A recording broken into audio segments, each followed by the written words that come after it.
বৈষম্যহীন বাংলাদেশে করের বৈষম্য দূর করা হবে মন্তব্য করে জাতীয় রাজস্ব বোর্ড এর চেয়ারম্যান আব্দুর রহমান খান বলেছেন, কর ছাড়ের সংস্কৃতি থেকে বেরিয়ে আসতে হবে। সকালে এনবিআর ভবনে এক প্রাক বাজেট আলোচনায় তিনি কথা বলেন। আরও বিস্তারিত জানাচ্ছেন মাহাদি সেকান্দার।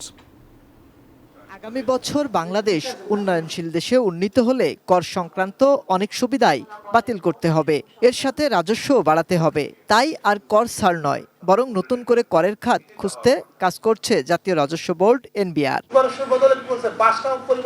অন্তর্বর্তী সরকারের প্রথম বাজেটে ব্যবসায়ীরা কি চান, এনবিআর এর সাথে প্রাক বাজেট আলোচনায় তাই গুরুত্ব পায়। আসন্ন বাজেটে কর আরোপ এবং কর ছাড় নিয়ে ব্যবসায়ী ও উদ্যোক্তারা তুলে ধরেন তাদের মতামত। এ সময় ক্রেডিট কার্ড, অফশোর ব্যাংকিং ও বীমা ব্যবসা ও আমদানি রপ্তানিতে কর ছাড়ের নানা সুপারিশ তুলে ধরেন ব্যবসায়ীরা। Vision hot and cool AC 4-ওয়ে সলিনয়েড ভালভ টেকনোলজিতে হিটিং ও কুলিং দুই মোডেই কাজ করে সমানভাবে। Vision hot and cool AC.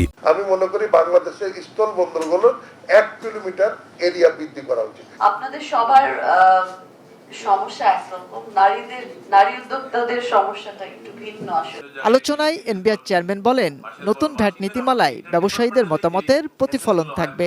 এবারের আইনে ব্যবসায়ীদের দাবি দেওয়ার যথেষ্ট প্রতিফলন থাকবে। অপারেশনাল লেভেলে বিশেষ করে advance income tax, turnover tax, যেগুলোর কারণে ব্যবসায়ীদের প্রবলেম হচ্ছে সেগুলোকে আমরা রেশনালাইজ করব। আগামী বাজেটে পোশাক খাত সহ বেশ কিছু ব্যবসায় কর ছাড় সুবিধা বাতিল ছাড়াও কিছু খাতে কর বাড়ানো হবে বলেও জানান তিনি। কর অব্যাহতির সংস্কৃতি থেকে ধীরে ধীরে বের হব। অব্যাহতির ক্ষেত্রে যারা দীর্ঘদিন ধরে অব্যাহতি পেয়ে আসছেন তাদের ক্ষেত্রে তাদেরকে একটু নতুন করে চিন্তা করতে হবে যে না, এখন আমাদেরকে ট্যাক্সটা দেয়া শুরু করতে হবে। দেশে বিদেশি বিনিয়োগ বাড়াতে বিশেষ নীতিমালা প্রণয়ন করা হবে জানিয়ে এনবিআর চেয়ারম্যান জানান, সব কাজ অটোমেশন করতে আগ্রহী এনবিআর। ম্যানুয়ালি জোগাড় করা, এটাকে কালেক্ট করা অনেক সময় লেগে যায়। মাহাদি সেকেন্দার, এটিএন নিউজ, ঢাকা।